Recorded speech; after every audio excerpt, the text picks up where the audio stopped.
नमस्कार, मैं हूं आपके साथ मयंक। देखिए, आज 16 तारीख है और इस वक्त ईरान से एक बेहद अहम खबर आ रही है। इसलिए मैं ये खबर आप तक पहुंचा रहा हूं। इस वीडियो में मैं बहुत डिटेल में नहीं जाऊंगा, लेकिन इस खबर की बात होगी। देखिए, अब से कुछ देर पहले इस तरह की खबरें आई कि ईरान के मशहद में धमाके हुए हैं, वहां पर हमले हुए हैं और उसमें इस तरह के दावे सामने आने लगे कि इमाम रजा की जो पवित्र दरगाह है उसके आसपास धमाके हुए हैं और वहां पर धमाकों के बाद आग लगने की खबर है। ऐसी खबरें सोशल मीडिया पर वायरल होने लगी, लेकिन हम आपको ये कंफर्म करना चाहते हैं कि इमाम रजा साहब की जो दरगाह है वो पूरी तरह से सुरक्षित है। अली खामनेई साहब को जिस जगह सुपुर्दे खाक किया गया है वो जगह पूरी तरह से सुरक्षित है।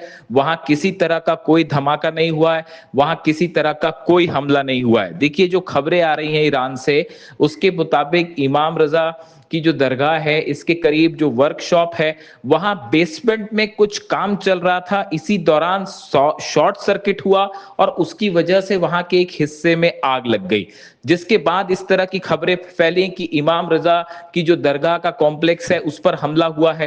देखिए, ये वही जगह है जहां पर अली खामनेई साहब को सुपुर्दे खाक किया गया, यहाँ पर उनकी कब्र है। देखिए, ये एक बेहद पवित्र स्थानों में से एक है और यहां पर किसी भी तरह के हमले का मतलब होगा एक भयानक जंग, और उसके बाद ईरान का जो गुस्सा देखने को मिलेगा उसका जवाब किसी के पास नहीं होगा।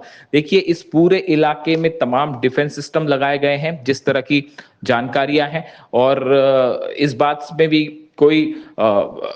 से कोई इनकार नहीं कर सकता कि इसको भी निशाना बनाने की कोशिश हो सकती है। इस दरगाह को, इस पवित्र जगह को भी दुश्मन निशाना बनाने की कोशिश कर सकता है। लेकिन इस बीच इस वक्त की जो खबर है कि इमाम रजा साहब की जिस दरगाह में जो आग लगने की खबर है वो किसी तरह का कोई हमला या धमाका नहीं था, बल्कि शॉर्ट सर्किट की वजह से ये आग लगी।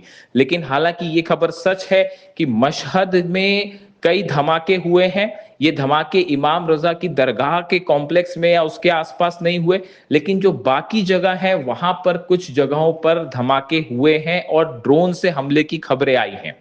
इसके बाद पूरे इलाके में अलर्ट है। ईरान ने डिफेंस सिस्टम अपना एक्टिव कर दिया है। देखिए, पिछले चंद घंटों के अंदर जो खबरें आई हैं, एक बार फिर ईरान के ऊपर बड़े हमले शुरू हो गए हैं और ईरान ने पलटवार भी शुरू कर दिया है। जॉर्डन में, बहरीन में एक बार फिर ईरान की तरफ से बड़ी स्ट्राइक शुरू कर दी गई है। और इसी बीच खबर है कि अमेरिका ने एक बार फिर हमले किए हैं।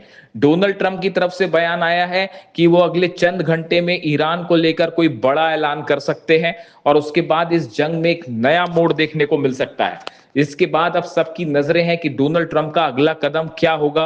क्या यहां से वो किसी ऑल आउट वॉर का ऐलान करने वाले हैं या फिर वो एक बार फिर बातचीत के नाम पर पीछे हट जाएंगे? इस पर फिलहाल सबकी नजरें हैं। लेकिन देखिए, इस वीडियो में फिलहाल जो खबर हम आप तक पहुंचाना चाह रहे हैं, जिसको लेकर तमाम लोगों के मन में ये आशंकाएं थी, ये सवाल थे कि क्या अली खामनेई साहब की कब्र जहां पर है, क्या उस जगह को निशाना बनाया गया? फिलहाल उसका जवाब है कि ऐसा कोई हमला वहां नहीं हुआ है, इसीलिए किसी तरह के पैनिक या चिंता की कोई जरूरत नहीं है। देखिए, मशहद वो जगह है जहां पर जब अली खामनेई साहब को दफन किया गया तो वहां करोड़ों लोग उनके फ्यूनरल में, उनके अंतिम संस्कार में शामिल हुए थे और यहीं से आवाजें उठी थी कि अली खामनेई साहब के हत्यारों से बदला लिया जाए, डोनाल्ड ट्रंप से बदला लिया जाए। देखिए, तेहरान में एक पोस्टर लगाया गया है, वो भी काफी वायरल हो रहा है, जिसमें डोनाल्ड ट्रंप को एक ताबूत के अंदर दिखाया गया है और इसको लेकर अब वॉशिंगटन में भी जो है वो हड़कंप है और इसको इस तरह से लिया जा रहा है कि एक बार फिर ईरान की सेना ने यह ऐलान किया है कि डोनाल्ड ट्रंप ईरान के निशाने पर हैं और अली खामनेई साहब के हत्यारों को माफ नहीं किया जाएगा। इस तरह के जो दावे हैं वो ईरान की तरफ से हो रहे हैं, इस तरह की आवाजें ईरान से सुनने को मिल रही हैं। इन्हीं सब हालात के बीच में जब जंग लगातार और भड़कती जा रही है, इसी बीच इस तरह की खबर आना कि अली खामनेई साहब की कब्र के आसपास जो है वो धमाके हुए हैं, इस तरह की जो खबरें आई, ये फिलहाल अफवाह हैं और इसमें कोई सच्चाई इस वक्त नहीं है। इन तमाम खबरों से जुड़ा जो भी अपडेट होगा वो हम आप तक फौरन पहुंचाएंगे। लेकिन फिलहाल अली खामनेई साहब की कब्र को, इमाम रजा साहब की जो दरगाह है, इस पर किसी तरह से हम रिपीट करना चाहेंगे कि किसी तरह का कोई हमला फिलहाल नहीं हुआ है। इससे जुड़ा जो भी अपडेट होगा वो आप तक पहुंचाएंगे। Thank you so much.